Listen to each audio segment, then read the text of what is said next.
listening to the Astral Hour. I'm your host, Astral Meadow.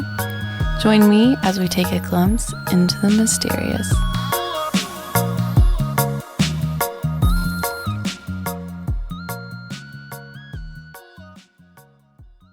Welcome everyone.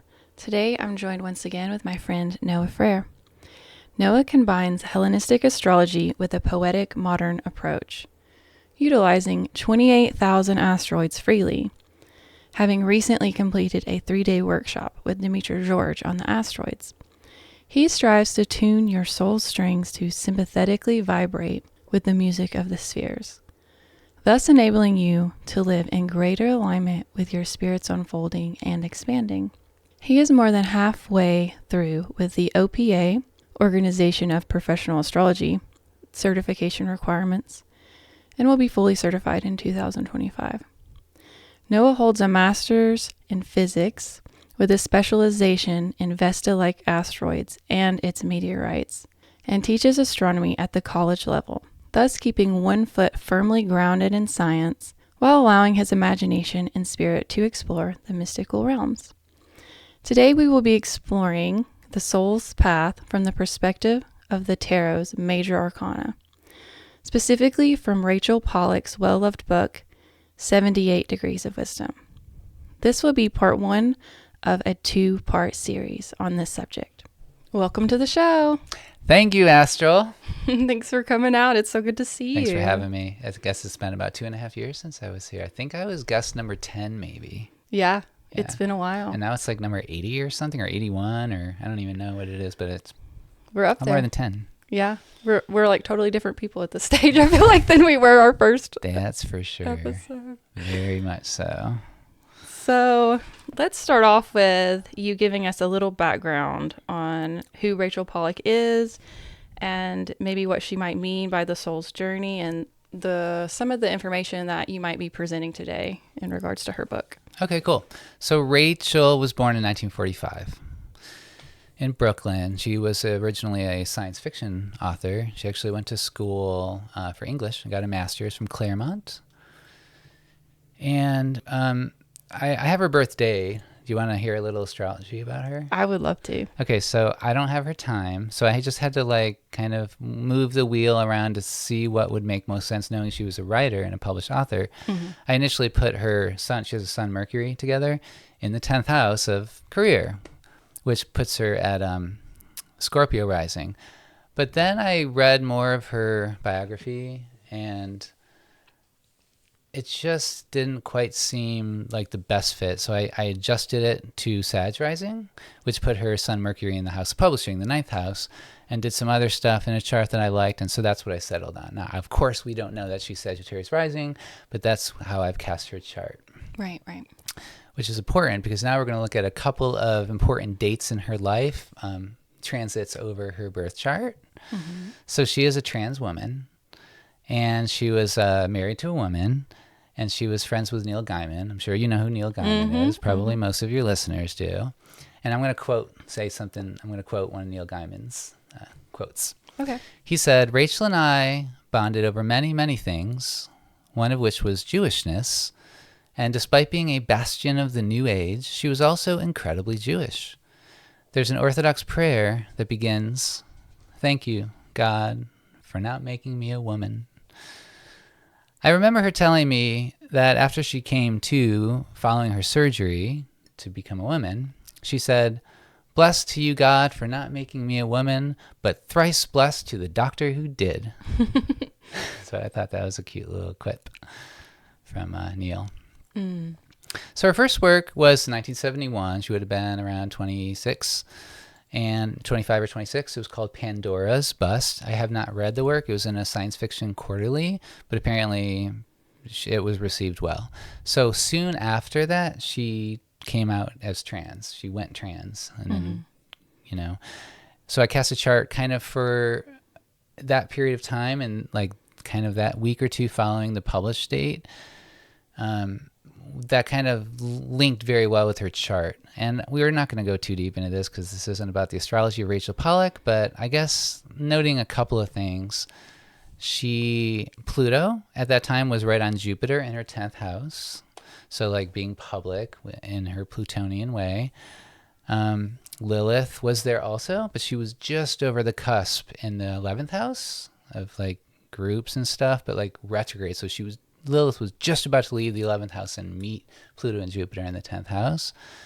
And that was conjoining, that was like with Chiron sitting on top. Let me see. Yeah, sitting on top of her Chiron. Moon, the sky moon, was on her Persephone. And I think that's all we need to talk about. It's much more meaningful if you look at the chart than if I just like describe a bunch of stuff. Plus, I don't know how many of your listeners are interested in the random astrology of Rachel Pollack. Well, it gives us a good idea about, the author that we're about to do a deep dive into. So Yeah. it is helpful in that way. Yeah, so. just I guess the big themes are like Pluto on her Jupiter in the 10th and like a Lilith close by but in a separate house. So there's like the union but the division there. So what do you consider in her chart that might make her, a really good tarot reader or looking into the symbology and archetypal? Well, tarot I would think of as 8th house. Would you agree with that? Yeah. And she does have her North Node there, life purpose, and also Venus and Saturn. She has Venus and Saturn very close together. So you might think that's like some kind of holding relationship to a high standard. And although tarot is not necessarily relational, it typically tends to be relational when we are talking to somebody and doing a tarot reading. So I hadn't thought about it until you asked the question, but that's the first thing I see. And it's in Cancer, ruled by the moon, and her moon's in the first house, and moon's rising. Right. So that all goes together pretty well. Yeah. So she's a great person to present us with this kind of information. So awesome. All right. So do you want to start diving into... Let me talk. Can I say one more thing about her? Yeah. About this specific book. Oh, that we're going to use. So this whole presentation is based off of one part of a book she wrote. Okay. And these are not my ideas. These are Rachel's ideas. But I just really, when I was reading this first part of the book, I was just so into it because it's a journey of any individual soul through life and all the different stages that it involves using the tarot cards as the archetypes. Now, not using all the tarot cards, using just the Major Arcana, which we'll talk about in a minute. But that's the book we're using for this discussion, and it was published in 1980. There's about 3,500 Amazon ratings with an average of 5 stars, so it is well loved. I have a chart for that too, but we'll skip that. And I'll quote one more person, a writer and historian named Morgan Page. I don't know who Morgan Page is, but I thought it was, it gives an idea of how maybe well-loved Rachel Pollack is. Quote, "Quite simply, Rachel was the greatest living authority on the tarot."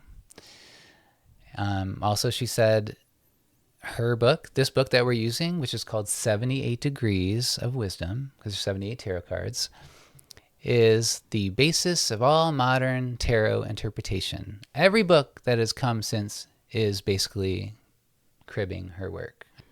I mean, you can see the book around. It's not hard to find. And it can also be used as a general kind of, if you like pull the page of wands, you can go and look up that thing and use it as a guide. But like this whole first part of the book, which takes you through the Major Arcana only, is so much more than just what would you get from a tarot reading, because it literally is a way of thinking about how we live our life. Right. I really like that. It's just one model. Right. So it's not just giving you a whole bunch of information, but giving you like the framework of why this information is so valuable and how it might be telling a specific type of story. Yeah, totally. And then you get to locate yourself in that story. Right. And ask yourself, which card am I on now? And that's kind of fun. Or if you do pull a tarot card and you pull one of the Major Arcana, thinking how that's playing out in your life story at the moment. Right. And I always think of the Major Arcana as like the major theme, where the minor is sort of like how we get to those pivotal moments. Yeah. So when I get one of the Major Arcana cards, I actually get more excited than some of the other ones. Because I'm like, okay, here we go. Now we're in a new cycle or whatever. So for sure, I agree. All right. So let's get into the cards a little bit. Okay. Could you share your website where people can go and look at the cards while we're talking? Yeah, so I put an image of all 22. These cards are called trump cards. The Major Arcana consists of 22 trump cards, and it's like an image, a picture of a person usually in some pose and some kind of background, and they're colorful and they're pretty, and they were made in around 1909. It's the specific deck I'm using is called the Rider-Waite deck, and it's notably the most famous, well-used tarot deck in the world. Anyways, it is all 22 of those cards are in one single image on my website. So if you want to reference those images while listening along to the podcast, you can just go to my website, noahfrere.com, and on the top, like the first thing you see in like the different categories of where to go on the website is it says Tarot Major Arcana. So it's really easy to find. Just go to noahfrere.com and then like look for Tarot Major Arcana. Click on it and you'll get one master image with all 22 cards. Perfect. All You can right. follow So along. yeah, following along will be good because there's so much imagery, and you might see something that we miss. So You probably will. And there's a lot to see in each card. yeah, I know. I see stuff all the time where I'm like, how did I not notice that in the background? I don't Yeah. know. So it depends on what's going on in my day where I might really emphasize something that never stood out before. So Totally. all right. So So should I talk about the cards in general first, real Okay. quick? yeah. So the tarot cards have 78 cards total, which is why this book's called 78 Degrees of Wisdom. We're going to ignore most of those. 56 of those are called the Minor Arcana, and they consist of the 4 suits. It's kind of like a deck of cards. The other part of the tarot is called the Major Arcana, or the trumps, and that's only 22 cards, and that is sufficient as a means of getting through the various vicissitudes of life. So the cards represent archetypes. Now, we probably don't need to explain what archetypes are. I don't think so. I mean, Okay. maybe a brief. Kind of I think- universal images that represent basic states of existence, maybe Right. something like that. Like a circle is an archetype in my mind. Mm-hmm. Mm-hmm. It's not, you can't find a perfect circle, but you can have the image of a perfect circle. But normally when we talk about archetypes, we're not talking about shapes. We're talking about like the Fool. The Fool is an archetype, or the Jester.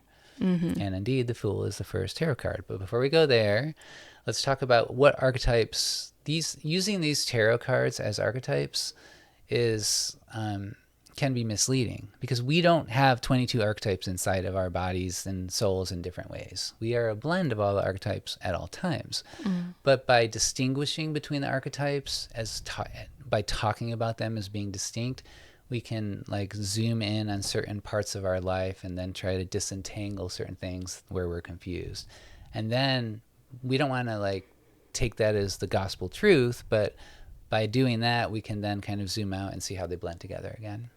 Right. And I find that in my life that certain archetypes will be more relevant in that particular time. Yeah. And so I'll start noticing those themes more. And then I'm like, oh, I'm playing a role. Oh, I could see which character I am. And it actually empowers me, because then I can be the guide in my own story. Like, how do I want this story to end? I can change the whole Cinderella story if I want to. That's awesome. It's empowering, yeah, because once you identify, then Yeah. you can like do something with it. Exactly. Cool. So a lot of people, like, there's different ways of doing tarot, like, of course, and you could just use the cards as independent things that don't really relate to each other necessarily. But this specific way we're doing it today is using the Major Arcana as a sequence. Mm-hmm. Okay, so 0 through 21 in a very specific sequence, following the numbers 0, 1, 2, 3, 4, 5, 6, 7, and so on. Mm-hmm. Each trump very purposefully follows the trump that preceded it, and very purposefully comes before the one that follows it. Right. They all have a place in the sequence. Now, there's a twofold purpose in doing it this way. One, and I'll quote Rachel, by isolating the elements of our lives into archetypes, we just talked about this, but I'll just see what Rachel said. It enables us to see them in their pure forms as aspects of psychological truth. And 2, it helps us to truly resolve these different elements, to take us step by step through the different stages of life until it brings us to unity. All right, so in this way of looking at the archetypes, there are 4 categories. Now, it's a little confusing because 2 of these categories actually overlap. So I kind of have to say that. I thought about leaving all that stuff out because it's complex, but I think it's important enough to like work through the complexity. The reason that they overlap is because in the beginning, there are 3 cards that are so archetypally important and fundamental that they can be taken as a unit. And yet, 2 of those cards are part of a greater 7-fold sequence. And so, like, that's fine. It overlaps. I just want you to know ahead of time when you get confused, that's okay. If you look at the image on my website, then you will see that the top card and the first 2 cards on the left are part of one unit. But the first 2 cards on the left are also part of 7 cards in a row. Okay. Right. So the first card in the whole Major Arcana is the Fool. It says number 0, and it stands in its own in a way because it's not part of any 7-fold sequence. It's just like, it's the one card that can go anywhere. Even though it is the number 0, which is in some respects not even a number.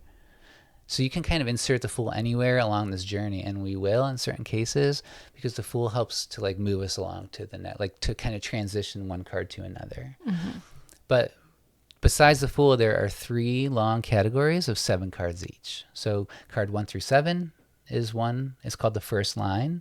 The second line is card 8 through 14, and the third line is cards 15 through 21. Okay. I'm just kind of giving you an overview now. The first line deals with consciousness, your regular life in society and in the world. It's very basic, and it's like growing up, becoming an adult. The second line deals with subconsciousness. You search within to find out who you really are, and it has relationship to modern depth psychology. For instance, there's symbols of hermit-like withdrawal that lead to death and rebirth. So we can find who we really are. Who are you really? What is your true self? That's like the goal of so many people in life, right? Certainly was/is my goal all the time. But that's only the second line. Like, you find out who you really are. Isn't that it? Isn't that the end? Well, in this framework, it's not. There is one more complete 7-card line to go. The third line, which is superconsciousness. The superconsciousness is where you develop spiritual awareness of the greater forces of life. It's beyond your own self, which is why once you find out who you really are, like, you need to take it one step further. This is a long process and takes a whole lifetime, and you do it over and over in many different ways. It's not like you're at card 8 today and you're going to be at card 9 next year, and then the year after that you're going to be at card 10. It's not like that. Right. You could be at card 8, 10, and 14 right now today and all year with a little bit of 15-10. Right. And then you might find yourself somewhere else in the journey tomorrow or in 5 years. It's not linear. Right. Right. It's multidimensional, and you are allowed to play with it. It's a framework for playing with to gain insight into life, right? However, we are invited, or I like to try to think of it as linear anyway, just so I can try to identify where am I on the journey at this time for the most part. Or where was I when that big important thing happened half a year ago? Right. Like the tower, yeah, I've been there. Yeah. I'll never forget it. Yeah, we probably have all been there. And you will encounter the tower in the second card of the third line. So it's pretty far down the road. But does that mean, like, the third line is super conscious? Does that mean everyone who experiences the tower have already found themselves? Like, no, that's what I'm saying. People might experience the tower when they're 2 years old because something bad happened to them. They don't know who they are yet because they're babies. Right. Right. So it's all mixed and matched. So for each card, what we're going to do today, the plan will be, Astral, with your permission, we'll look at each card, we'll identify some attributes of the card, we'll just very briefly talk about what the card looks like for our listeners, like just a few sentences, and then we'll identify which part of the soul's journey that card pertains to in the sequence of 22 cards. And then the last thing we'll talk about is how each card shows up in a tarot reading. Right. That's kind of like a secondary concern because that's not really part of the soul's journey. But I figured, hey, this is a podcast on tarot cards. Let's Right. just talk very little bit about how each card shows up in a tarot reading. I'm not going to do reversals for this, even though Rachel Pollack does. And I do love reversals. I do practice reversals. But it's not really necessary for what we're doing today. With one exception, I give the reversal for temperance later because it just seemed like a good time to do it. So that's the intro. Okay. I love it. I'm excited to get started, and I think our listeners are going to really enjoy following along. Okay, cool. And then one other thing, I had a question for you. Okay. Since this is supposed to be a path on the soul's journey using the tarot cards, what does that make you think or feel? What is the soul's journey? What is the soul's journey to me?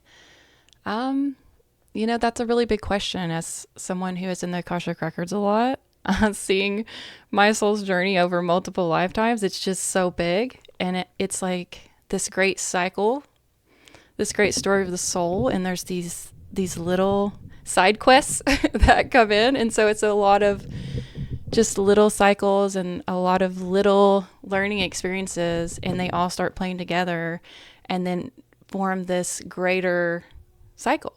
And so it's an ongoing experience. And when you say cycle, do you mean that once you get to the end, it just starts over again, or? Not necessarily. I think different cycles have different themes that are going to be more prominent. But I think at the end of the great story, you can see the different phases and how they all play out as one great story. But I think different lifetimes we have, more focus on certain themes. And but I think we go through all of them each lifetime as well. So that's how I kind of view the soul's journey in the greater, framework of multiple lifetimes and dimensions. And Cool. What do you think? Well, yeah, I hadn't actually thought of it in terms of multiple lifetimes. I've been so focused while preparing for this podcast on just this one lifetime. Right. So that's a good point. Mm-hmm. For me, I guess the soul's journey is what you said. And I guess if I say it in my own words, it's recognizing the series of all the different stages you go through as you process life in different ways that I have some kind of forward momentum. Mm-hmm. I don't think we can just be static for too long or stationary. Like there has to be movement. When you move, like things change, and there's large themes that kind of come up that you find yourself a part of, whether you want to or not. And then there's like smaller pockets within those large themes, or maybe you move into a whole nother river, like if a river branches. And so the soul's journey, I mean, it's not like a hard thing to really, everyone has their idea of what the soul's journey is, I guess. I hope anyway. Mm-hmm. But essentially it's just this movement through life, noting this, kind of identifying that you don't have to identify stages. I just like to. Right. Maybe because I was reading this book and I was like, ooh, what stage am I in? Right. But I don't know if I spent most of my life wondering what stage of life I was in. So yeah, I guess that's just, I guess, a general statement. You don't have to think of life as being in a certain stage, but that goes back to what I was saying earlier. It's non-linear and it's complex and multidimensional, and so you can be in any number of stages simultaneously because you have all these different parts of yourself. So you might have your psychological part might be in one area, your physical part might be in another, your love life might be in another, and your gambling life might be in another. Right. Yeah. And when you were saying momentum, you have to move. I was thinking about sometimes the movement isn't always the physical. Sometimes it's going on a journey within and you're doing a lot of the psychological, but you're still, making progress, but it might not be visible in your outer life. But then it will manifest outwardly because all of the work we do on the inside ends up. And that's very much, what you just said is very much part of this journey. It comes up. Like the relationship between inner life and outer world is very much part of this specific framework of the soul's journey. Okay, beautiful. Okay, so let's start with the opening trumps. Now, there's only 3 opening trumps, okay? They are pure fundamental archetypes. The first card is purity, and I'm not going to tell you what they are, and I'm just giving the overview of the opening trumps. But that first card, which is so pure, splits into duality. And you can think of it as yin and yang, or male and female, or light and darkness, or consciousness and unconsciousness.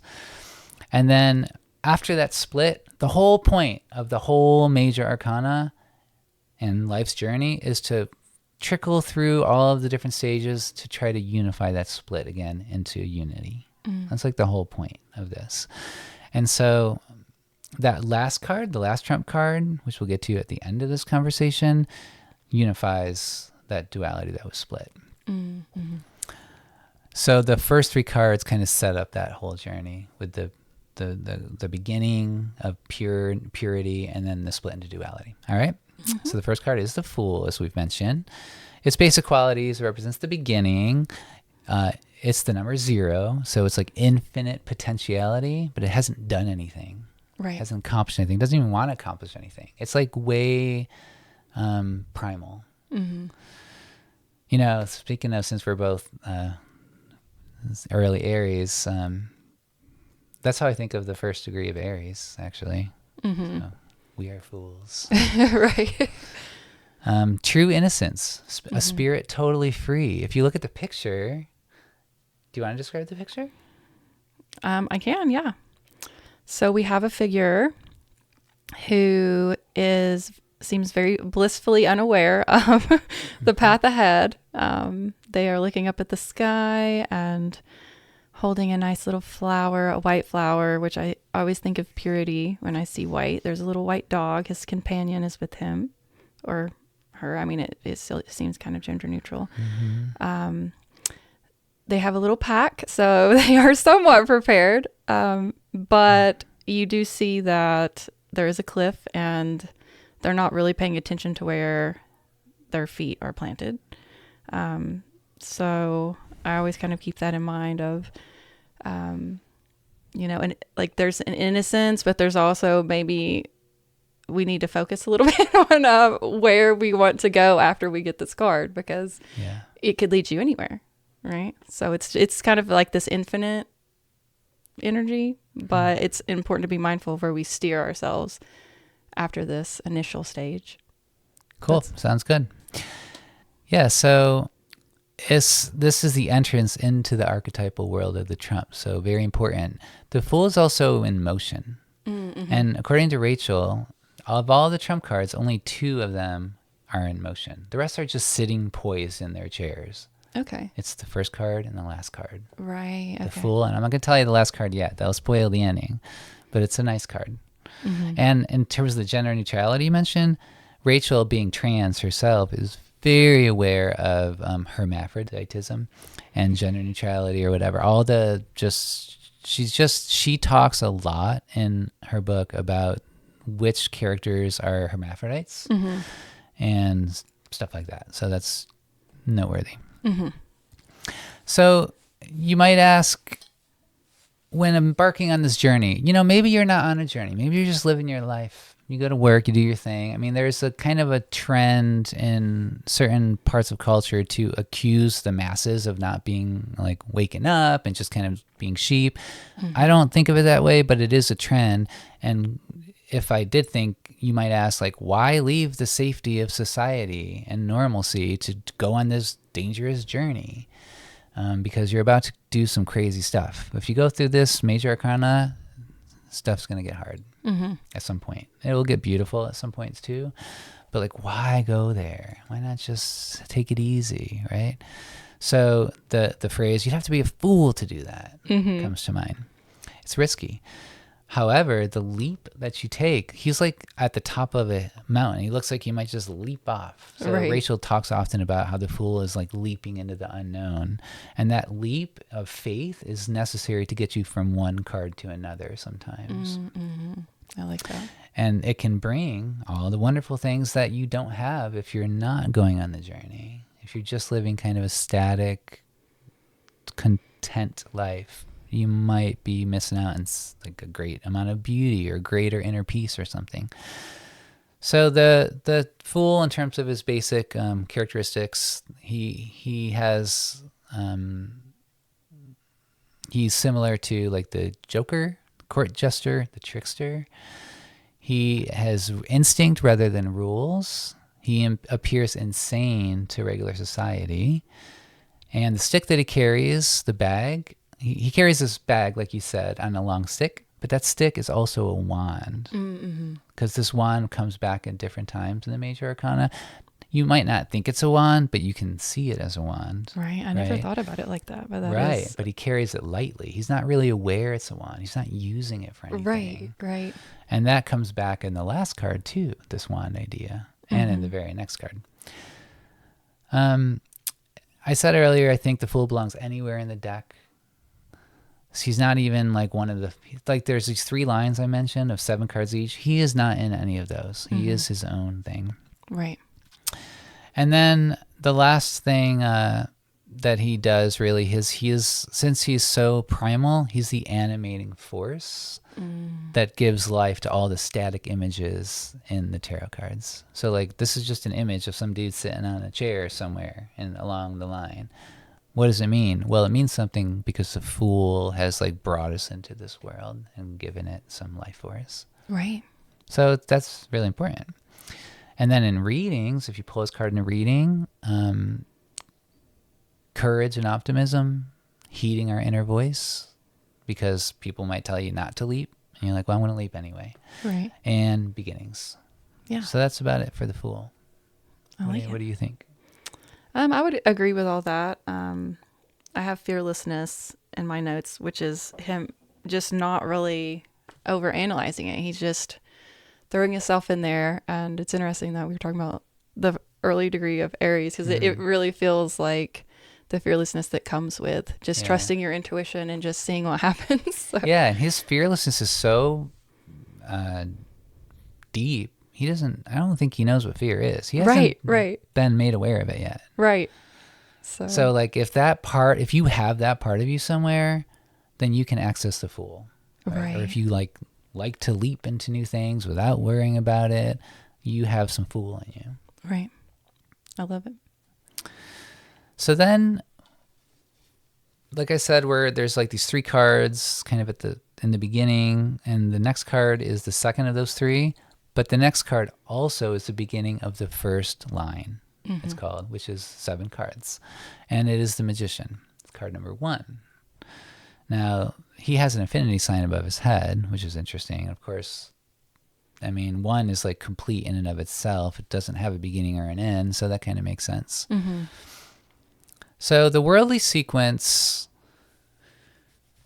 this first line has a name. It's called the worldly sequence. It's all about being in the world. We're going to talk more about that in general, what that means, after I introduce the next 2 cards, okay?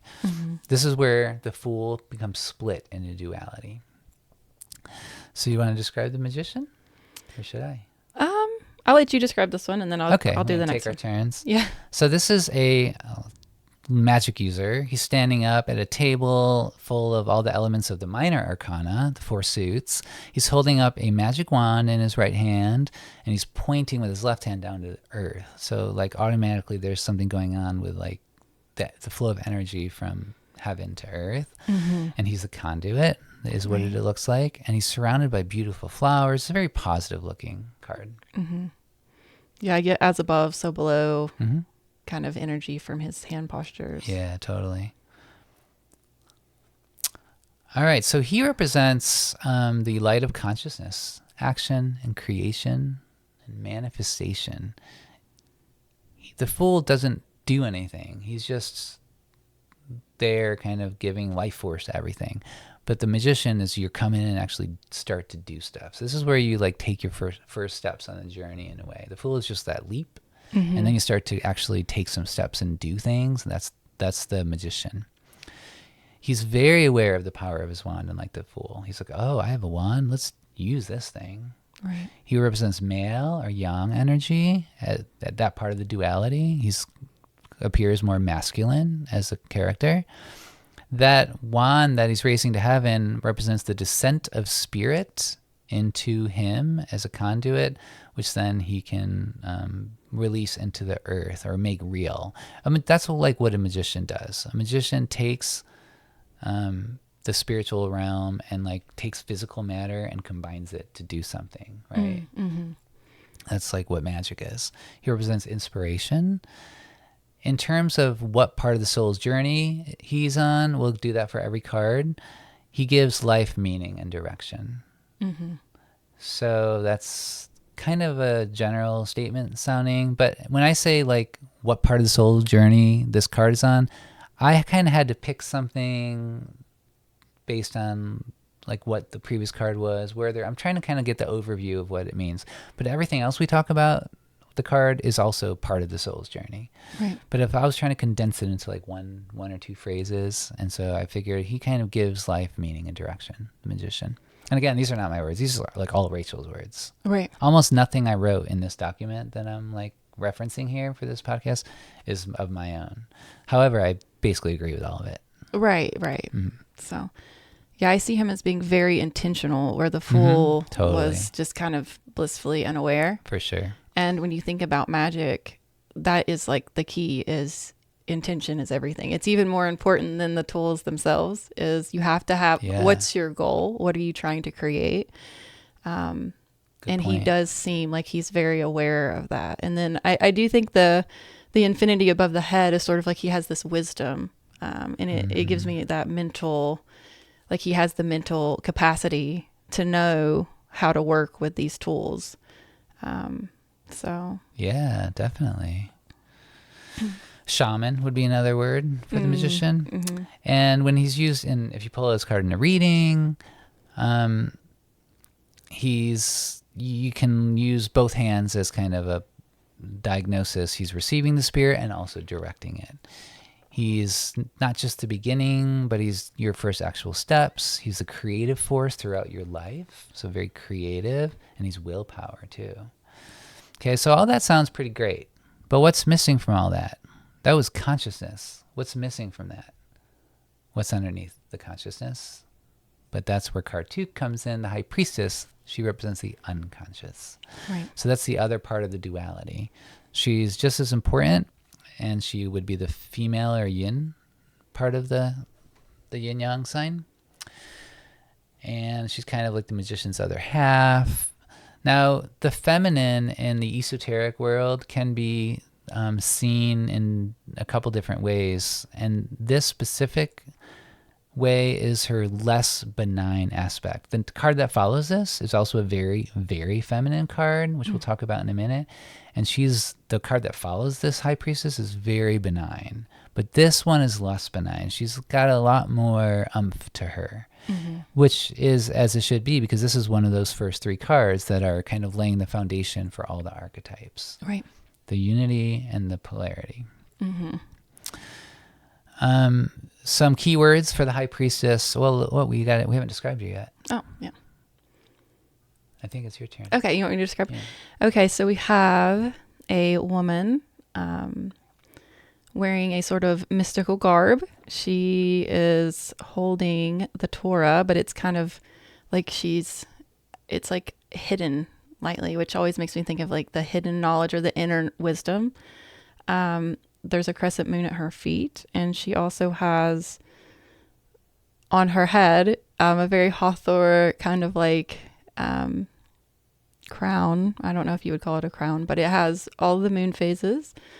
There's a cloth or veil that has the pomegranates and what are the other, like palm leaves.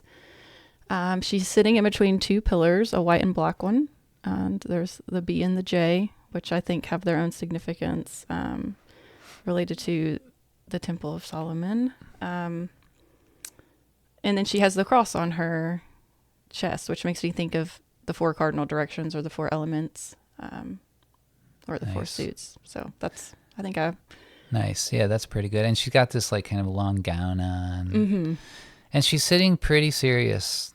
But the thing that's most important for the purpose of this journey we're on now is that veil. Because that veil will keep on coming back throughout this whole discussion. Right.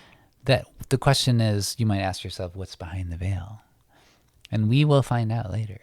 We will actually get to go behind the veil And that's where the real juice is. Mm-hmm. But she's representing like the fact that she's the holder of that kind of knowledge. But whether or not she knows it, she's actually in front of the veil. Mm-hmm. But like we're not behind the veil. We don't know what's back there. She's just representing this other side of the magician, the unconscious part. Right.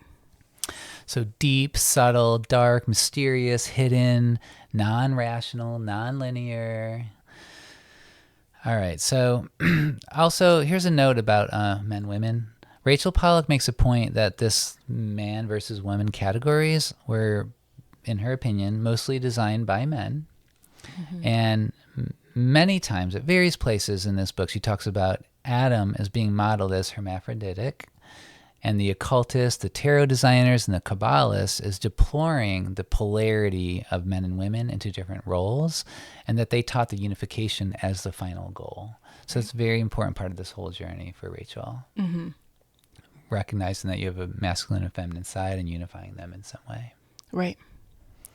And not getting caught in those roles in a cultural way. Obviously, she's trans, so she was like totally rejected the cultural roles.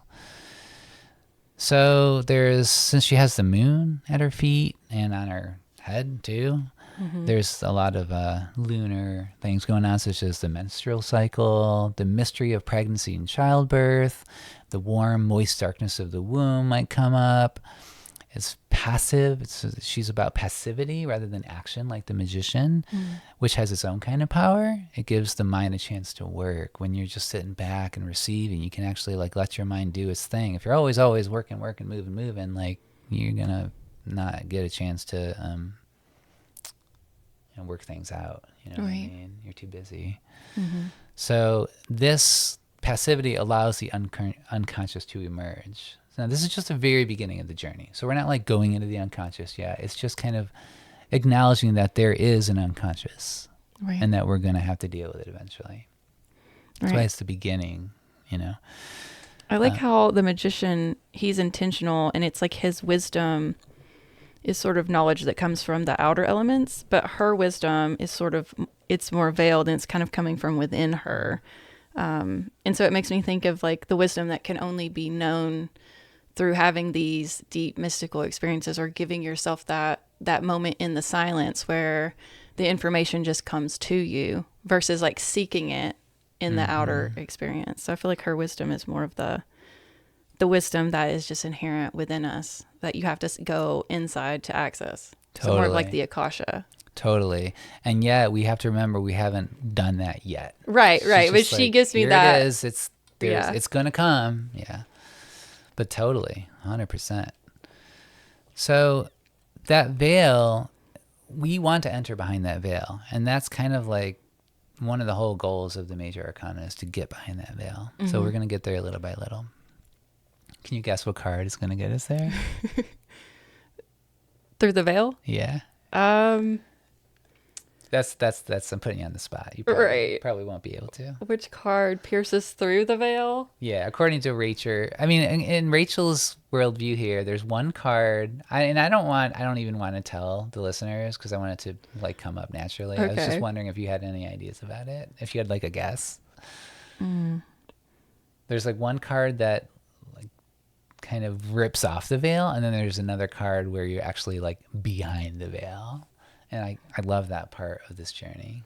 It's later on in the journey. I don't know. Maybe, I don't know why death is coming to me, because he has the horse, so he's kind of charging forward. Good guess. And he has to like transcend. Fair guess. And then also maybe the tower, because there's something about knocking everything down. Good guesses. I'm not going to tell you. Okay. Right around. We're going to have to wait till we get there. I love it. So there's a pool of water in this card, which water always signifies to Rachel the unconsciousness and the truth that's hidden in there. You already talked about the Torah, which is higher knowledge.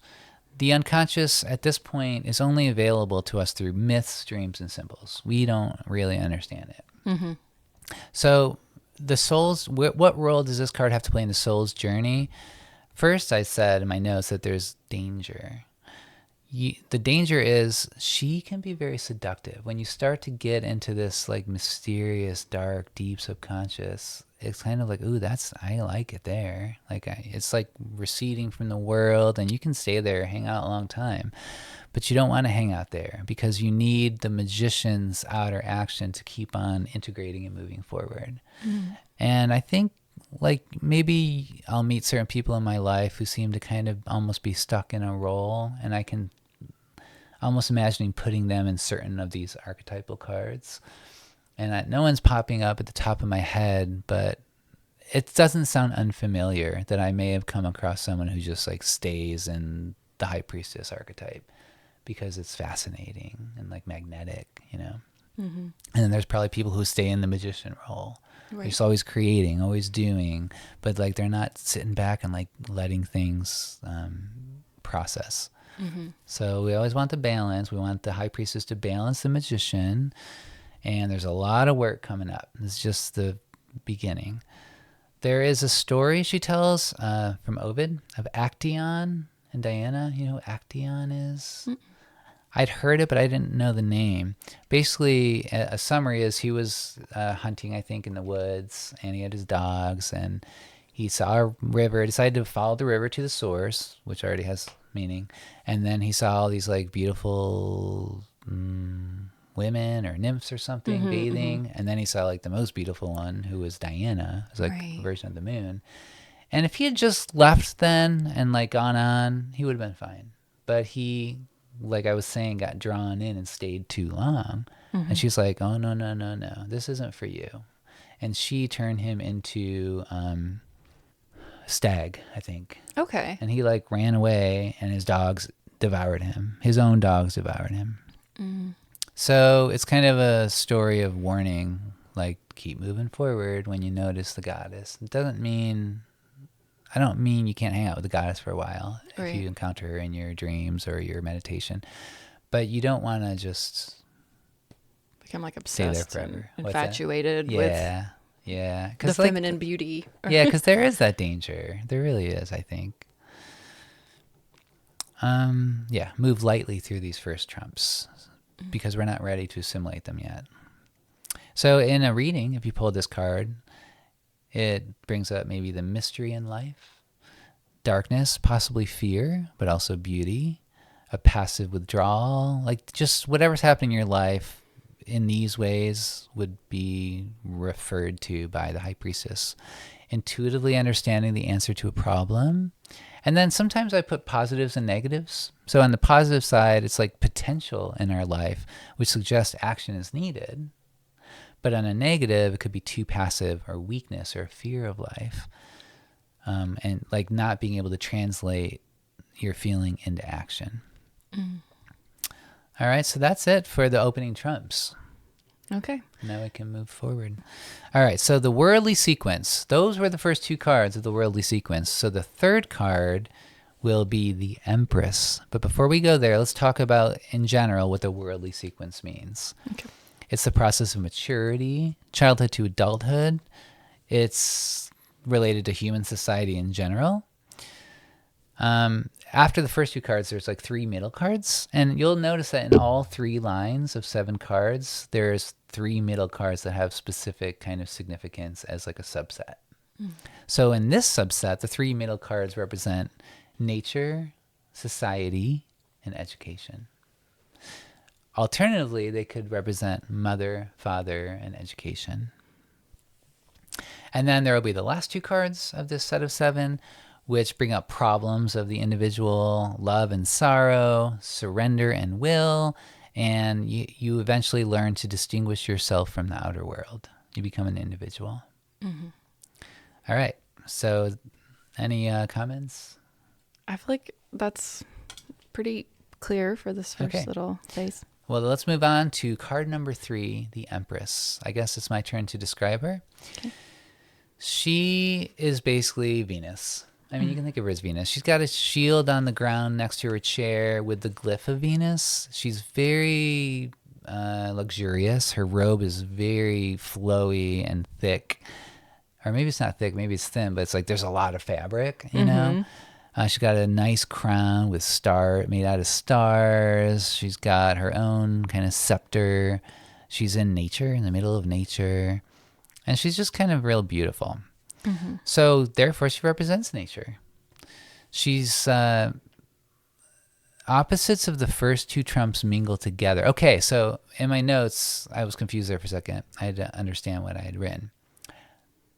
The Fool is infinite potentiality. It branches into yin and yang, magician and high priestess, where you acknowledge that there's going to be a journey you're going to go on that has to like combine the light and the dark, or the consciousness and the unconsciousness. The Empress is the first expression of that combination. Because in reality, we are in this world where everything's combined and blended, right? So the Empress does that for us in the physical universe. That's like what nature is. It's full of light and dark and like birth and death and everything. It's not hard to find it, right? Earlier in the last card, I talked about the High Priestess as being an expression of the feminine, but she was the kind of a serious, dark type. This is a more benign type of feminine. So she represents motherhood, love, gentleness, sexuality, emotion. She has a lot of emotion too, which isn't always benign, but it certainly can be. She represents female as a mistress rather than just as like a abstract archetype. Passions rather than ideas, and pure emotion. So I think she's a great card. I like her. I'll take her. So I drew this card You do this a card? day before I found out I was pregnant. And so now when I draw this card, I'm always a little nervous. Well, that's perfect. Because it really does have a fertility energy to That's it. amazing. Of something, is about to be born or something new. That's awesome. So, do you know what card you drew when you found out you were pregnant? That day? I'm not sure the day of, but I just remember when I got this one, I was like, I don't know. This feels sketchy. Oh my God, that's so Because funny. Justin was already like, I just don't know. And I'm like, the card is telling me. So you actually, when you drew that card, you were like wondering if you were pregnant. I was already, curious. so like I'd funny. already had that sensation of this might be happening. And then I was like, it's happened. It's already happened. Yeah. Yeah, so it's so interesting because there's two very, very strong feminine archetypes in a row, card 2 and card 3, but they're so different. Right. The first one's like the most fundamental, basic, abstract form of feminine. And it's got all the stuff that feminine has, including the dark feminine. I skipped over like almost everything in this book. I'm not going into the whole Durga thing. Like there's just not time. Right. But she talks about the dark feminine with the high priestess. But this is more of the light feminine. The darkest this feminine gets is like maybe the woman, like in terms of our society, how it would play out in our culture, a woman who is like too much for their husband or something, or their wife, who's just like so many emotions that she's just causing trouble and screaming all the time or something. Like that would be a dark expression of the Empress. Right. And she's very luxurious. So that could also be, so much attachment to like material pleasures. Like she really wants a lot of gifts and gemstones and That makes sense. Yeah. beauty products and things like that. And I did notice with her throne, it's full of like cushiony, she's very comfortable, where the other thrones don't look so relaxing to sit on. For sure. So I feel like that shows that she likes her comfort. Yeah, because the high priestess is in this temple in like probably a hard chair between pillars. Right. And then she's this woman's out just chilling in nature. Yeah, she's got it all. I like the Empress. Yes. I mean, if I had to choose who to hang out with, I would choose the Empress. Mm-hmm. Well, it depends on what questions you're asking, I suppose. The high priestess. I'm pretty much still going to choose the Empress. Yeah. Knowing myself, I'm Okay. just going to choose the Empress. But I mean, I'm kind of joking. Yes, I'm sure there are times when I would need to be with the high priestess instead. Mm-hmm. All right, so what role does she play in the soul's journey? I wrote the outer world is a necessary component to understanding.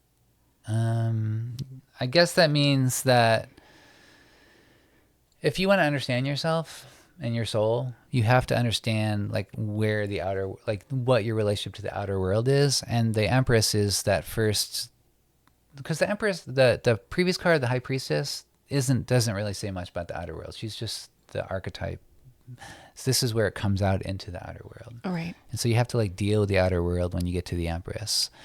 Sensuality is a first step to enlightenment because this is a very sensual card. She wears the universe as her jewelry because there's stars on her cap, and there's more examples that we won't get into. So the underlying principles of life rather than the forms of nature. Instead of just speaking like, oh, there's a river, there's a blade of grass. Yes, those things are in the card, but what that's getting at is in general the underlying forms of life are represented by the Empress, which is a pretty big deal. Mm-hmm. It's not what the Magician and High Priestess are about. I think it'll be important for this conversation to keep on going back to the previous cards so we can distinguish them and see where we're at in the journey. Right. Or else we'll get lost. Right. The river represents the force of life also, and the unity of change and stability. Because like they say, you can never step in the same river twice, right? But also the river is always like sitting there as the river. So it does unify this kind of thing that seems paradoxical. It's always changing, but it's always stable. Right. Let's dries up. Well, yeah, there is that. This one seems to be flowing pretty good. Yeah. So she's a 3. And so getting into just a little bit of numerology, 3 is born of 1 and 2. 1 plus 2 make 3. The Magician and the High Priestess make the Empress. There are themes of child unburdened with ego. This is so early in the journey. The ego's not even a big deal yet. Experiences nature directly without control or labels. In readings, if you pull her, it could represent a time of passion, approaching life through feeling and pleasure, and on the plus side, satisfaction. Like, oh, you pull the Empress, oh, I'm feeling satisfied. Or identifying where is it that you feel satisfied. On the negative side, it could mean a stubborn emotional approach, a refusal to analyze facts that you might need to analyze, or self-indulgence, as you said earlier. So that's all I got for the Empress. All right, I like it. That brings us to the Empress's mate, who would be, starts with the EMP. The Emperor. Emperor. Yeah. So if the Empress is mother, the Emperor is father. If Empress is nature, the Emperor is society. So who wants to describe? Is it your turn to describe? Yeah, I think so. So the Emperor, he is older, so he has the wise old man energy about him. He has the long white beard. He is sitting on a throne as well, but his is made of, looks like concrete. Yeah, so it does, doesn't it? A very firm, strong, probably more uncomfortable chair than the Empress sits on. We have 4 ram heads on the throne. And so I feel like the numerology of this one becomes more relevant as far as 4 being more of the structure and foundation. He seems very structured.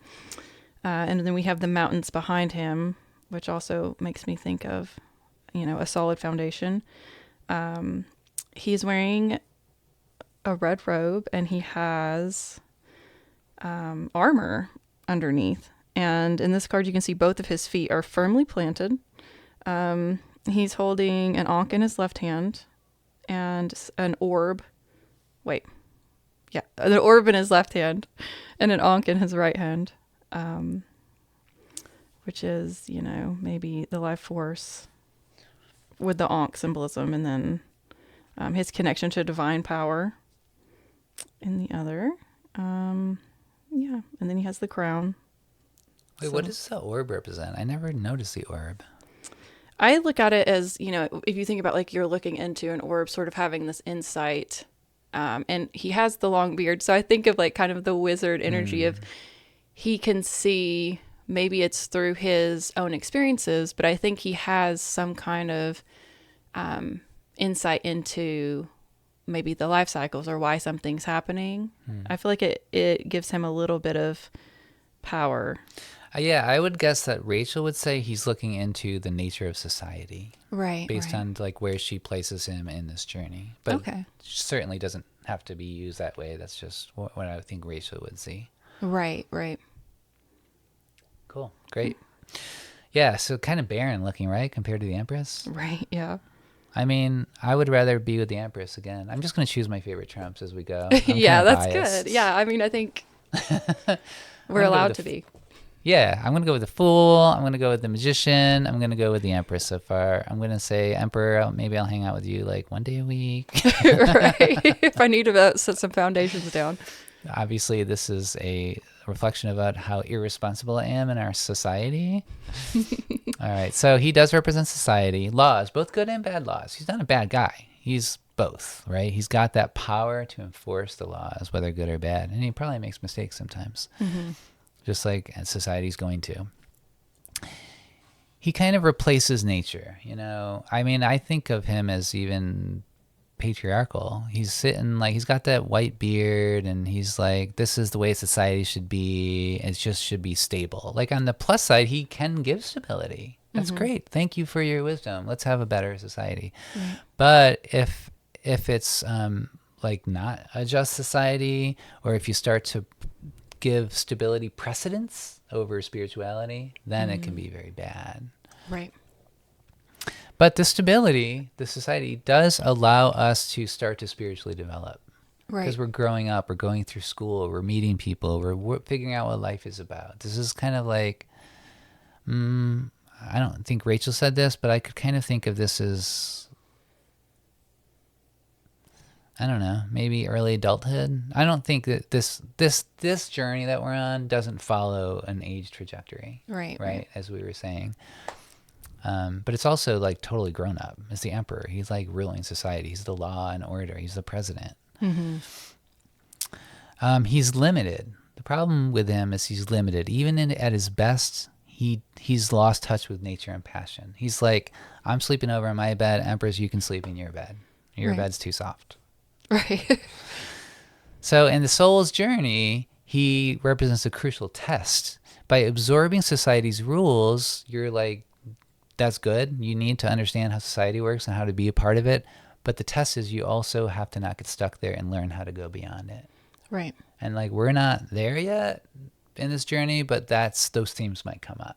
You're like, okay, I got my driver's license, but I'm still going to run this stop sign because there's no one in 100 miles of here and it's a waste of my time not to. Right. Or maybe I'm not going to run it because I might be wrong. Maybe there is someone around. I didn't see them. Like just these themes of how do you contend with society and what's your place in it start to become more obvious. Right. Before you start really creating your own rules and you're sort of Yeah. just testing the limits of the rules that you've been given. Exactly.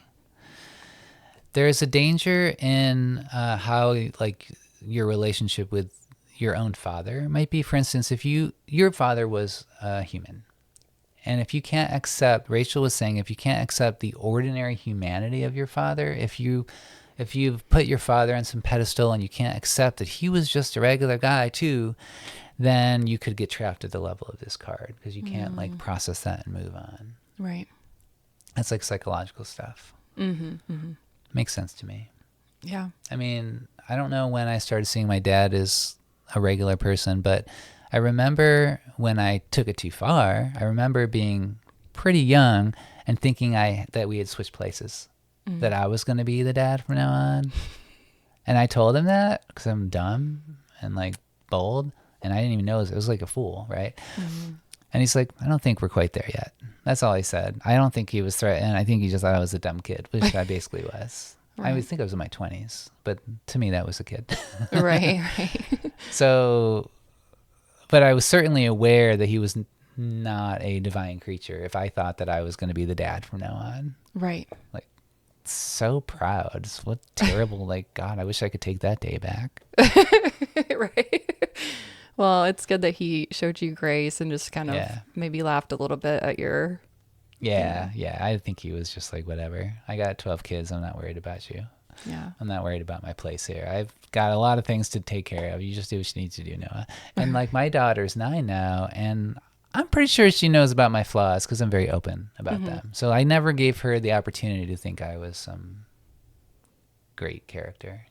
Right. You show your humanness. Very much so. And I feel like that's important for our children so that they don't have this perfectionist issue of like, oh my gosh, I failed this. And, you know, so it's important to show our failures and how we work through them. Totally. So they don't beat themselves up when it happens to them, which will happen. Yeah. And not only as an individual, but like as a couple, like allowing her to see the difficulties that Jill and I have as a husband and wife.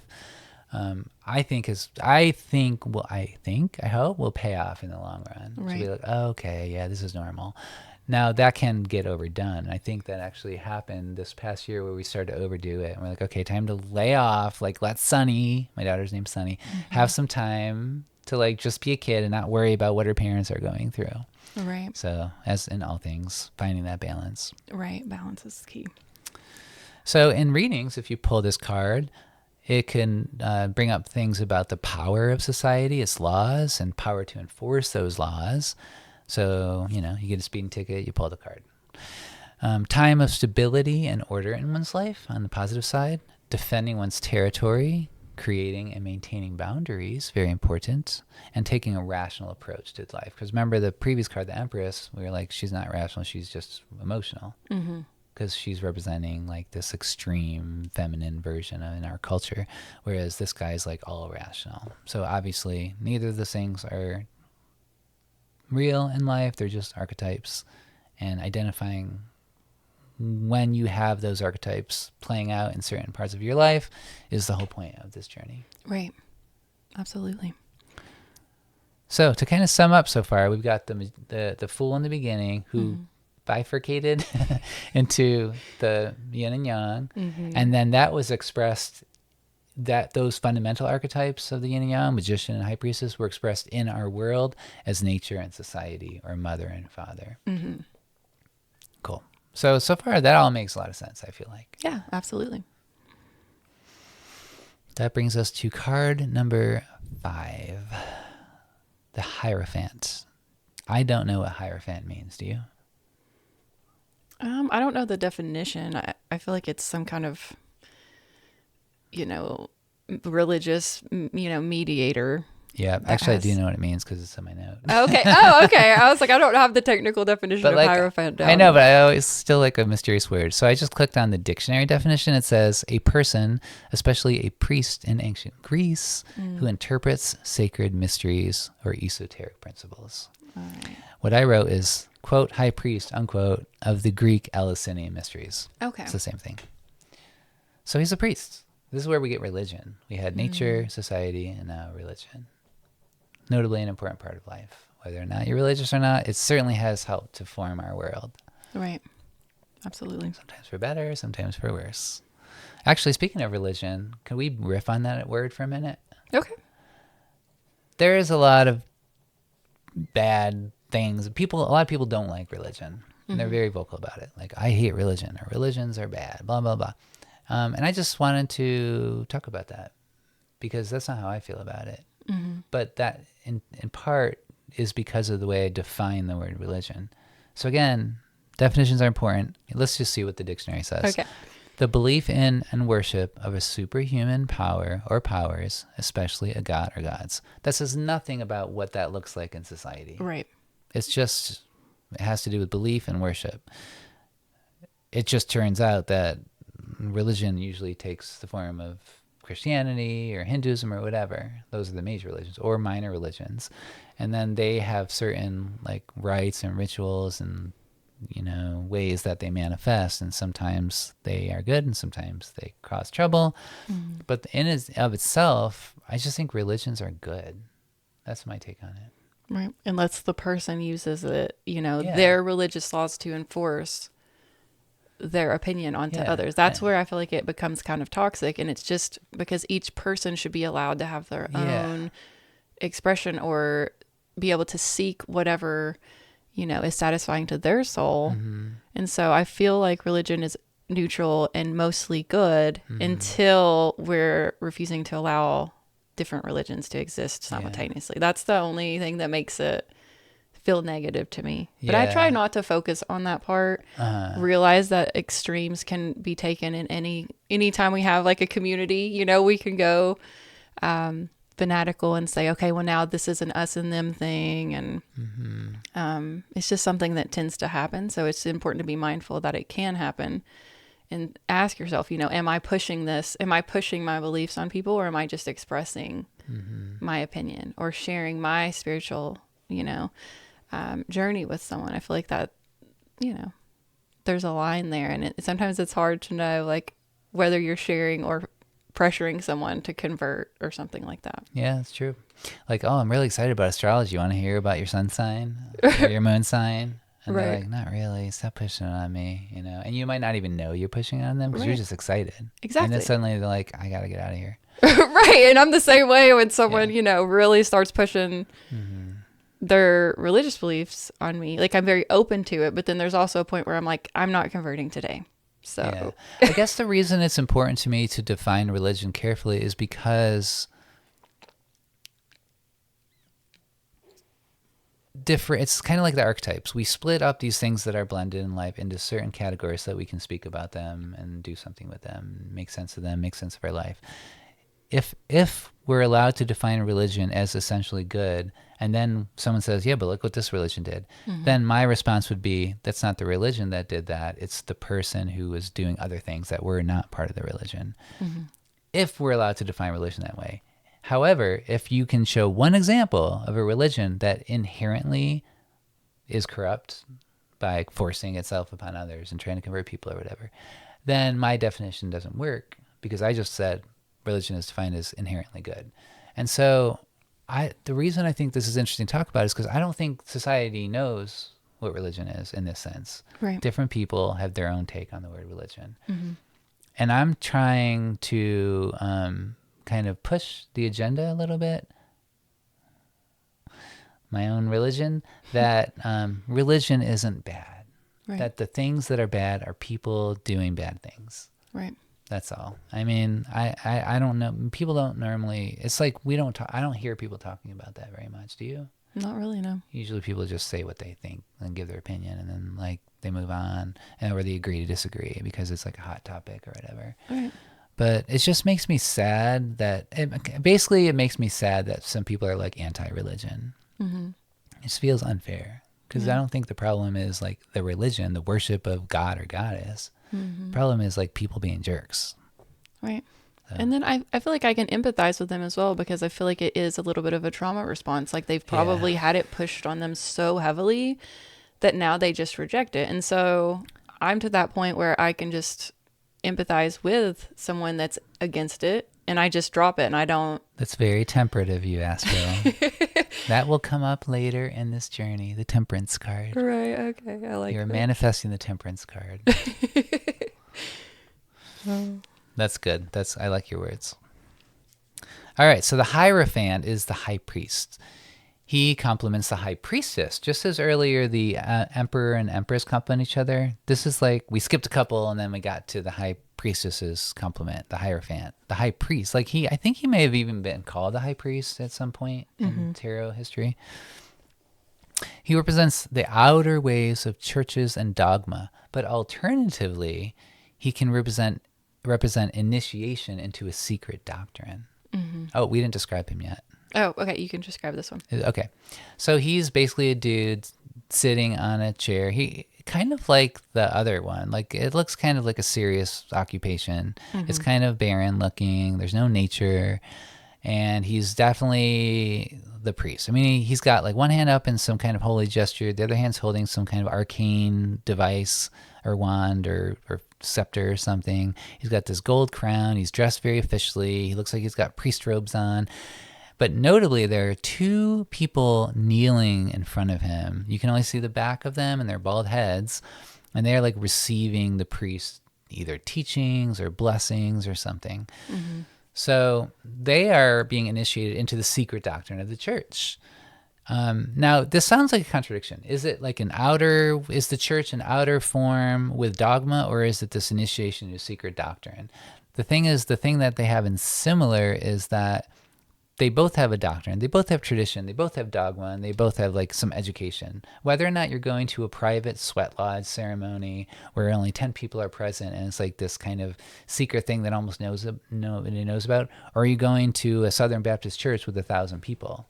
Both of those things share doctrine, education, being part of something. You're at some point you're initiated. You either like what do you when you become a Christian? What do? You get like baptized, or baptized, or you like get saved or something. And if it's a sweat lodge, you don't like profess fealty to the Lord of the sweat, but you do.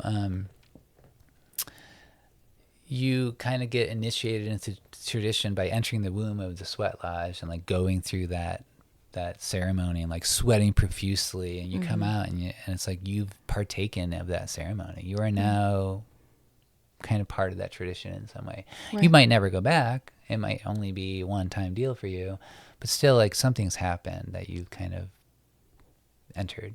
Right.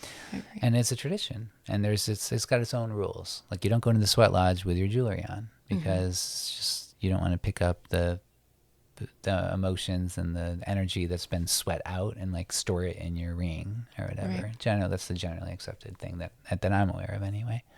I go in with my rings because they're too hard to get off, but I'm not worried about that part. Right. But like generally they say take off your earrings, take off your jewelry when you go into a sweat lodge. Right. So I'm just saying, like, the Hierophant doesn't have to represent like this man in charge of the church telling you how it is. It can also be like more kind of tamer or hidden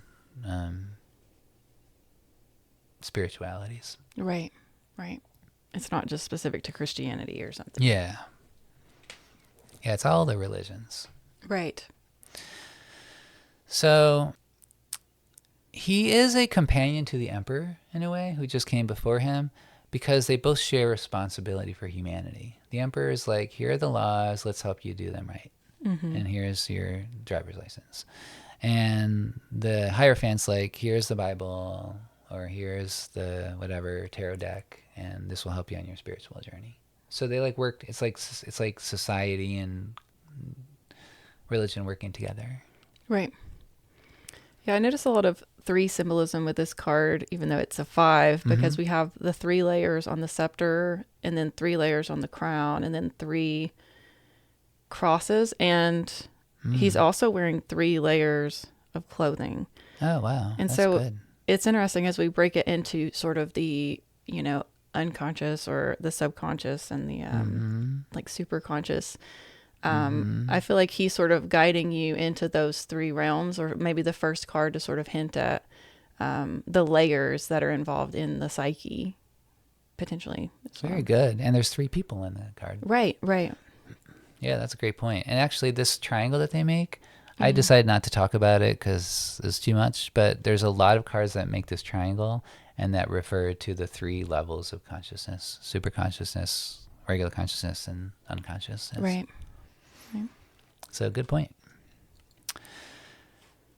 He's an intermediary between God and the individual. The danger, of course, is corruption of religious authority.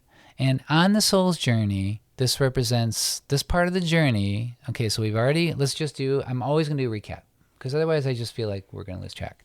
You got the Fool, who bifurcated into the yin and the yang, and that came out as society and nature. And now we get the religion part. So in this part of the soul's journey, there's a firm tradition into which you can root your own development, your own spiritual development, and creating personal awareness of the divine. So like all the stuff that happened before this didn't have anything to do with religion. Now we're in card 5. We're like nearing the end of the first line. Right. And it's like, oh, there's something more than just going to school and getting a job. Right. There are those 2 acolytes that are kneeling before him. They mediate opposing poles of life. So we're not here to resolve those. They represent their own kind of polarity or duality. We're not here to resolve those opposing poles of life right now, like the good and the bad, the dark and the light, the hungry and the full. Hungry and the full. That's a very important pole of life. But we're here to just hold them in balance. Like we're just here to, right now in this part of the journey, still near the beginning, we're just acknowledging them and trying to hold them in balance in some way where we can function. All right, so if you pull this card in a reading, it has to do with churches or doctrines or education, orthodoxy, conforming to society, and also it can represent surrendering your own responsibility. and obedience, because like you're going to do what the authority said, right? You're like, oh, I don't need to think about what to do because they told me what to do. Right. That can be helpful, but it can also be like disavowing your own sense of autonomy and responsibility. Right. So like be on the watch out for that. Right. And that's all I got for that card. Okay. I like it. 2 cards left for the first line. Okay. Card number 6 is one of my favorite cards. This card I've pulled in like uncannily in situations where I would prefer not to be in.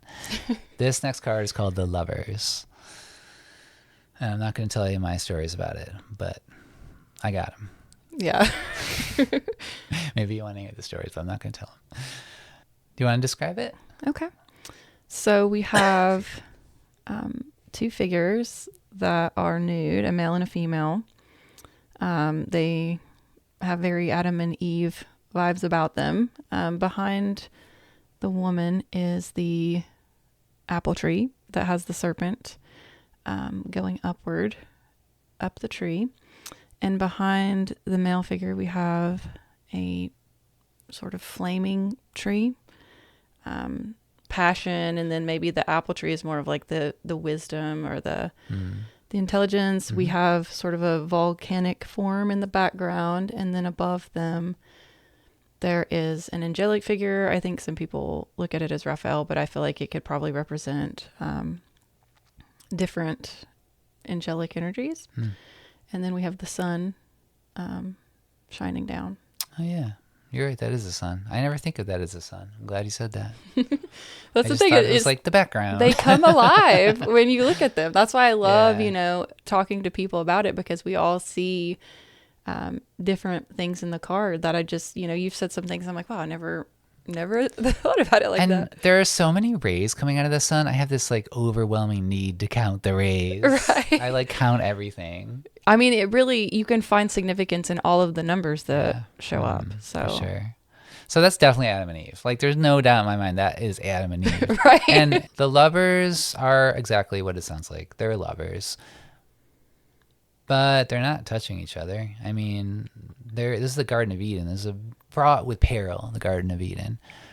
The trees in this Garden of Eden, Rachel says the trees bring enlightenment rather than the fall. Mm-hmm. Automatically, you got me. I love that, because the fall in the Christian tradition is like just fine, I guess. There's a lot of great reasons to have the fall. But in our culture, in Tennessee and the South, I mean, the fall has become a bit much for my taste, and then it gets into hell and heaven and all the stuff that I just don't really care to think about or engage with in that way. Mm-hmm. So I love seeing a version of the Garden of Eden where the trees bring enlightenment rather than a fall. That right. just satiates some deep part of me to counterbalance so many kind of prevalent traditions of Christianity that exist. Right. Yeah. I love you, Christians. Actually, I went to church this Easter. It was freaking great. Yeah. I love going to church when I'm in the mood. Right. Yeah. I love looking into the Bible through an esoteric lens. Yeah. And especially now that I'm into astrology, because I'm like, oh, wow, I can see this symbolism playing out through these myths. And I never looked at them as myths as a kid. I took them very literally, and they were scary. Oh, wow. But now that I'm older, sometimes I'll be reading a myth or, just having my own experience. And I'll be like, this is just like that story in the Bible. And so it really is. It has a lot of living wisdom, just like the other myths. And I appreciate it more now that I have studied other traditions, because I can see the life within it. Yeah, that's awesome. Yeah, church. I went to a big church, a United Methodist church, when I grew up in the United Methodist tradition, because my dad was a United Methodist minister, and he's a very good minister. And so I really have a natural inclination, like I like United. When I see a United Methodist sign, I'm like, oh, it makes me feel good. Right. Because I grew up in a very healthy Christian household. And so going to the United Methodist Church was fun. It was a really big church, much bigger than most churches I go to in the United States, with big sunglass windows and like a pretty good sized choir and a big organ. And the organ was present throughout the whole service. And I loved the sermon. The preacher was very Southern, but in a way that I like. Right. Because in case you think I don't, I actually love the South very much. I've enjoyed living here in Tennessee for, I don't know, a couple decades now, and I really like it. Not sure I'll ever leave at this point. Yeah. I'd like to, just because I like to, there's a big world to explore, but I mean, it's so comfortable here, Yeah. And the South is pretty great. Yeah. So that was good. Alrighty, so there is an older version of this tarot card that is not a man and a woman, Adam and Eve. Rather, it's like a man looking who's with two different women, like a darker woman and a blonde, and he has to make a choice. Okay. Or something like that. I don't have that card but it's like an older tarot card. And Rachel talks a bit about that for like a page or two. I kind of skipped most of it, but I just wanted to say so you knew that the Lovers represents choice also. And a lot of it goes back to that other tradition. Okay. I mean, you could say it represents choice, like as the man and the women, are they going to get married? Are they going to separate? I mean, is Eve going to eat the apple? Or, you know what I mean? Right. You could bring choice in it in other ways, but I think the original, as I said. So would the choice be between like Lilith and Eve at that Yeah, exactly. Okay. Lilith and Eve. Yeah, perfect. So choice between light and dark. Yeah, that's what I wrote. First real choice made independently of parents. So we're almost at the end of the line. This is 6 out of 7. So we're like almost an adult. So this is maybe like, you're going to college and you choose your college. Or in my case, this is, I have a moment for this. It was the summer after high school. It may have been the summer. No, I'm pretty sure it was after high school, before my first year of college. And my friend asked me if I wanted to go on a road trip across the country. I was like, hey, Mom, can I go on this road trip? Because it was very, very nice boy. And I asked my mom what to do. And she's like, no, you can't go. And I was like, all right. So I told him, he's like, okay, just do me a favor. Read the first just 30 pages of this book. It was On the Road by Jack Kerouac. And then get back to me. So I did that, and I immediately decided to go on the road with him. And I told my mom, and she was not happy, and I did it, and it was a fantastic trip.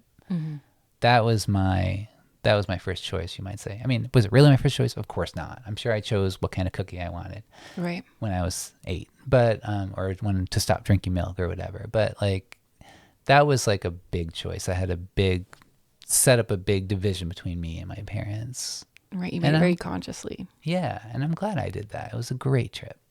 Right, it's like your introduction into maturity or adulthood of saying, I have to make my own choices in this life, and I can't keep relying on you. Yeah, to do totally. It. Yeah. So do you have a first choice story? Like a coffee brand, first choice. My first choice that I made, I don't know. I was one of those children that had to kind of grow up really young. So I made a lot of my own choices from a very young age. And so I don't know. You started your journey in the somewhere else in this in this process. Yeah, and I didn't really have authority figures. When my mom separated from my stepdad, she was working, and I kind of just was the parent of my siblings. And so that was sort of my initiation into parenting, was 7 years old. Yeah, you were like the emperor early on. Yeah. Yeah. So it's hard to know exactly which moment that began. But I do recall the day that she left my stepdad. As we were leaving, I remember looking back and just seeing him drop on his knees, and I was like, oh my God, what have I done? Because I felt like somehow it was my fault, right? But I later found out that he had an affair, and she actually left from her own. But I thought it was I had said, okay, this person's abusing me, we need to get out. And years later she finally left, and I was like, she did it, right? And then I discovered that he had actually had an affair, and so she left because he had an affair, not because he was abusive. But you didn't know that. I didn't know that. I thought it was my fault, and then I was like, wow, the only father figure I ever had, I just lost because I, called him out for his abusive qualities. So it was that was sort of a really big initiation for me, because I lost the father figure and then stepped into spending a lot of time kind of parenting my siblings. And Right. Wow, that's amazing. Yeah. Well, I'm sorry to hear about the bad parts, but it's good that you were also able to learn how to mature early, and I'm sure that had its great benefits as well, I'm assuming. Right. Yeah. I have a Saturn dominant chart, so there's responsibilities. And Yeah, we'll just blame it on Saturn. Yeah. Yeah, speaking of which, some of these cards have relationships with astrology, like Right. with planets. Absolutely. I didn't go there for this episode, but for instance, we'll get to the strength card later. Like that represents Leo in the tradition I follow, and maybe Right. for you as well. Yeah, absolutely. And different, like the Fool in what I followed represents the air sign, I think. And I just didn't really think about the Lovers actually is Gemini. Right. So, like, we could have talked about those things, and if you want to throw one out there, we can talk about Right, that. yeah. But, the Lovers, choice, Gemini, bifurcation. Right. Yeah. The Empress definitely with the Venus, and then Venus, specifically like the Taurus, because she is an earth goddess. Oh, and then the Emperor with the Aries. rams is Yeah, like Aries. Mars. Yeah. Yeah. So yeah, you can totally play with all of the correspondences. And that's the one thing I love about astrology, because you can find it everywhere if you spend enough sure. time thinking about the symbolism. Speaking of which, you almost said my idea for an Instagram account, which would be at Astrology is Everywhere. And I would just I think about this all the time. I just don't do it because, like, I don't think anybody would really, it would take more work than what it's worth. But there's all over the world, you just see little things, and so you just take a little photo of something. Like maybe there's an Aries sign in the back of a truck, or like the Dodge Ram. Right. Just take a photo of the Dodge Ram glyph and just post it and just say astrology's everywhere. And I love that. Yeah, it's kind of cute, fun idea. And then it sort of opens people up to sort of seeing it as like this living wisdom of like, well, okay, I saw the ram, and then what happened right after, or did anything else come up when you were observing this? Yeah, that too. That's taken to the next level. Or maybe go look at your chart and see what's going on in Aries that day. Yeah, of course, there's a lot of Dodge Rams around, and they're all really big. Like Dodge Rams are so powerful looking. The trucks, Right? They're like scary. Like I'm an Aries. I don't want a Dodge Ram. Yeah, I have one outside, and it was my dad's, who was also an Aries. Oh, really? And so I think about my father when I see Dodge Rams out That's and amazing. about. But maybe that's a part that I'm not owning. Like maybe I should get a Dodge Ram just to see what it feels like. And be like, oh God, I love this truck. I feel like a badass when I drive that truck. I'm like, I feel like I am on a throne, and that like I am looking down on everyone. That's so funny. And I mostly only drive it to the dump. So Wait, you must want to drive it to the dump? Oh, yeah, because because we use it to haul trash. See, I love to be in cars that are real low and sit low and like be close to the ground. Right. It just makes me feel Normally I comfortable. like that. I actually get really, as I'm in there, I'm just like, am I taking the entire road right now? Because it does feel so wide. So it is very emperor-like in a lot of ways. Mm-hmm. Did you hear that sound? That was the sound of tarot cards being shuffled. Here, let's do it one more time. This is like a tarot card sound break. Ooh, that's probably too loud. It's like really loud ASMR. All right, I'm dying to pull one of those cards, but I feel like after we get through the first 7 cards. Okay. All right, so first real choice. Adolescence. The individual emerges. The tree of life and tree of knowledge are united by the angel in this picture. The angel like brings them together. So the old story, here's an old story. I don't know. Let's see. I'm reading my notes. I'm trying to figure out what they're saying. Old story. Initiate was given the apple in order to enter paradise. Okay. Kind of like we flipped the story earlier. The trees bring enlightenment rather than the fall. Mm-hmm. This is saying in an old version of the story, I don't know what culture or anything. This is just was mentioned in the book, and I kind of believe it because why not? There's a lot of stories in the world. I'm sure there's 400,000 million stories we've never heard. Mm-hmm. The initiate was given the apple in order to enter paradise rather than being the cause of expulsion. Oh. So again, like the Garden of Eden being like a good thing. Right. Right. I always kind of viewed it as that, she eats the apple and now she has this ability to make conscious choices and think. Exactly. And it was such a big part of human evolution. You think about Yeah. that stage of where we finally were conscious of being individuals. Definitely. And it was, I feel like, always a part of it. Maybe there was a point where we were sort of the babies, but we needed to take that bite. We needed to, Yeah, because if she's the high priestess / empress, neither of those are consciousness. Well, the empress is consciousness because she's the blend between the magician and the high priestess. But and if Adam's the magician, then yeah, she wants consciousness because that's the missing part of her experience, and he Right. wants the unconscious. So like that's the whole point of these two lovers coming together. Right. I always thought it was a good thing too. Alrighty, so the man looks at the woman. This is an interesting point of the card that's kind of subtle until you realize it, and it's like really obvious. The man is looking at the woman, but the woman's looking at the angel, not back at the man. I just think that's really interesting. Right. What does she say about it? The author, she says, rationality is limiting without passion. So he's like looking at her because she is the passion. Right. And she's looking toward the angel, and maybe the angel's looking at both of them, it looks like. But I guess she can like complete the circuit by going both directions. Right. All right, so what role does this card play on the soul's journey? Well, you might ask yourself, what functions do sex and love ultimately serve in one's life? Good questions always.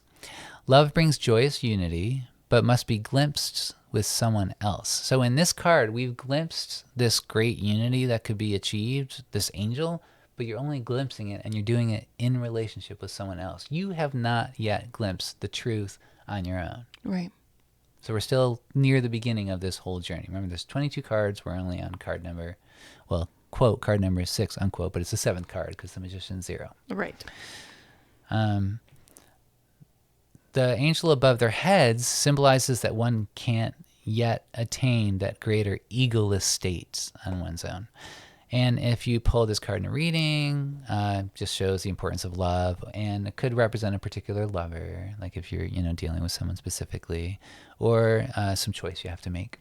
Yeah, definitely. When I pulled this card, I pulled like twice in the same day once, and one of them was reversed, and it was like right around the time some very traumatic thing happened in my love life. So it was like, I like the tarot after that. I mean, if it's going to be that accurate, Right. not all the time. Sometimes I'll pull a tarot card. I'm like, I can't understand how this corresponds at all to what I'm thinking about. But that's more rare than not. Right. And when that happens, it's an invitation to be really creative. I'm like, I know I can make this card fit. Right. And that's a challenge. And that like causes me to think outside of the box and forces me to think of things in new ways, thus providing its own insight. Right. Yeah, it's interesting if you do give this angel the name of Raphael, because Raphael is an angel that is centered around healing. And so if you think about it like relationship healing, something coming to the surface, and then Raphael is there to sort of watch over and guide and help the healing process take place. So if you give it the name Raphael, which I have seen some people describe it that way, then it brings a little bit of a accent of healing into the card. Nice. Okay, cool. And that healing could be helpful because, well, we're almost at the end of the first line where you're just learning to become an individual. You've already gone through all the rules and rights of society and nature. You've probably gotten in your first big fight with your lover. And so, yeah, healing would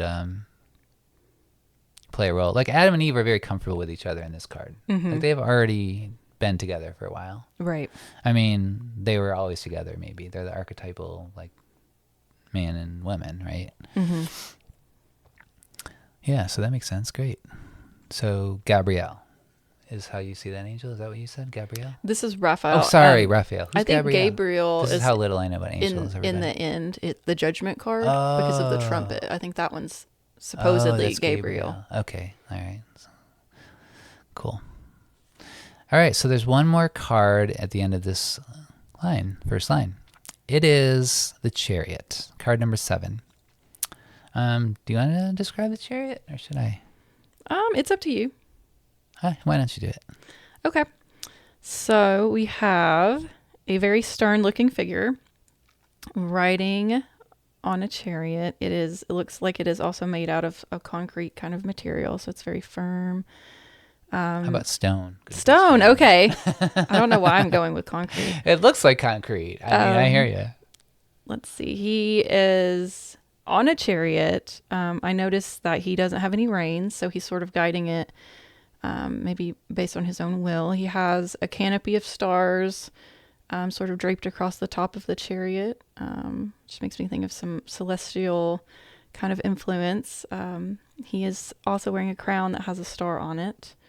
I think it might be, how many points? 8 points maybe? I don't know. He has crescent moons as part of his little armor, square in the center of his chest plate. And part of the chariot has sort of this lingam yoni symbolism on the front of it, and it's being pulled by 2 sphinx, one white, one black, and they're sort of looking 2 different directions. If you look closely, you also see that there is sort of water or some kind of lake behind him. So there's also the influence of water within this card. And he's holding a scepter. And I'm trying to think if I've seen everything here. There's a little bit like a town in the background. So some of the things you mentioned are really important for understanding this card. For instance, those 2 sphinxes not facing the same direction will come in a minute. Mm-hmm. And the scepter might have some resemblance to the wand. Mm-hmm. I'm not sure. I can't actually remember. We'll see what my notes say. And the water, like the fact that the chariots doesn't appear to be sitting in the water, really important. Mm-hmm. All right, so let's get into some of the meanings here. First and foremost, he could represent victory. Mm-hmm. He looks very victorious, right? Powerful will, like you mentioned. He's controlling the movement of the chariot. First of all, the chariot's not even moving. It's like sitting still. But if it were, he doesn't have any reins, so it'd have to be through his will that he's doing it. Mm-hmm. He represents the developed ego. This is the end of the first line. This is becoming an individual in society. Civilization. It can represent more generally just civilization. A successful adult, admired by others, confident. He can control his feelings. He's a strong character. So the symbolism in this card also, there's a lot of symbols in here. For instance, even his belt appears to be astrology glyphs. Mm-hmm. Like there's the Cancer, the Libra, looks like there's a moon there. They're very hard to see. They're small, but that's what they look like to me. Do you see that? Mm-hmm. Yeah. The symbolism in this card includes all the previous cards. And we're not going to go through all the reasons why, but that's what Rachel, she kind of goes through that in her book. So he's kind of like the culmination of all those previous cards. So what role does the chariot play on our soul's journey, you might ask? Controls rather than resolves the basic conflicts of life. Mm-hmm. So that's where the 2 sphinxes are pointing different directions. If he resolved them, they would be like facing the same direction. Or maybe they would be holding hands or something. I don't know. But he's controlling them. So this is really important to note the difference between control and resolution. Mm-hmm. And that happens later on in this journey too. Like we go through a lot of ups and downs in this journey of the Major Arcana. Mm-hmm. And sometimes when you think you've really gotten somewhere, it's like, oh, not quite yet. Right. So this is just one example. He's like made it to the top of, like this guy has made it to the top of society. This guy is like a professor at Yale and he's got money and he's good. But that doesn't mean he's harmonized all the conflicts of life. It just means he's learned how to deal with it. Mm-hmm. Victory. This is a victory, but it's only victory over the first line. There's still 2 lines to go. Mm. The chariot is not victory over all of what's coming up. He cannot address the great areas of the unconscious and the superconscious yet. That's the second and the third line. And there is a danger here, the stone-like qualities, the risk of becoming too rigid, cut off from the very forces of life one has learned to control. Right. Jung's persona comes in here. you, as you live your life, develop some way of dealing with the world, and you get some kind of mask, right? That's the first house in astrology. And so you might confuse your mask to the world with your true self. We don't know what our true self is yet at this point in the journey. We only know how to grow up, be an adult, and do life well. Right. So if you pull this card in a reading, it could have something to say about your powerful will, like maybe you need to impose your will when you haven't been, or something like that. Or maybe you've been imposing your will too much and you need to lay off. Contradictions are held under control rather than resolved, as we mentioned, and it just basically means success. So I have my housemate Ajit. I pulled a card for her before she went to Africa a couple months ago, and I got the Chariot. I was like, you're going to have a great trip. Right. That's all I needed. I was like, I'm not worried about you. Did she? She had a great trip. No. Right. Didn't have to turn out that way, and then I would have been eating my words, but it did turn out that way, and I'm glad it did. Yes. So that's the end of the first line. Right. We have now become successful, civilized beings. I love it. I've really enjoyed your guidance through this journey, and Thanks. You've done a really good job about going back and showing how it's relevant and how this is playing in, and it's really helping me see it in a totally different way. So I really appreciate you taking the time to really sit with this and go on the journey, yourself, and be really mindful so that you can help us see, how this might play out in our own lives. So yeah, keeping the thread is always really hard, because when you get 22 cards, that's a lot of things to keep in your mind at one time. So like constantly going back and bringing that thread through. It's really important. And we're only a third of the way through, so there's a long ways to go. Right. Now, can I pull a tarot card to commemorate this? All right. Now, I'm going to pull a card until I get to one of the major arcanas. If I pull like the 3 of Cups, I'm just going to ignore it. Okay. Because I want to see if I pull one of these cards we've gone over. Okay. No, no, no, no. Oh, wow. Ooh, I pulled 2 queens in a row. Wow. That's exciting. Ah, I got one. Now, I did not pull one of the cards we just went over. I pulled Temperance reversed. So we'll get into Temperance. Let me look at the image here. Temperance is at the end of the second line. So we'll get there, in our next episode. At the end of this, exploring your unconscious and finding your true self. Right. So she's like showing us what's to come, but it's reversed, which means we're not going to succeed, maybe. I think it's interesting because when you first got here, it wasn't in the recording, but you brought my daughter's name up and said that you had some association with temperance. So it's funny that you drew the temperance card. Right. Oh, is the temperance I said? Is that where I said Iris came in? I think that's what you had said. Yeah. So I think in Rachel Pollack, I will know for sure when we get into the next line, second line. Is it temperance? And I might have been confusing. Like I said, 22 cards is a lot to keep track of. Right. But she definitely talks about the goddess Iris at some point, who's like the rainbow. You're right. Astral, your daughter is named Iris. So yes, after the goddess of the rainbow. Yeah. So that's great. So it did come back around. And it's like reversed because we're not actually doing it now. Right. It's not time. Take a break for a week or whatever. So great. Awesome. Well, thank you for making this part 1. I think it's been really great. And so part 2 will be the last part, and it'll go through the second and third line, right? Right. Yeah. Great. All right. Thanks, Astral. That was so fun. Thank you. And thank you all for listening. Check us out next time on the Astral Hour.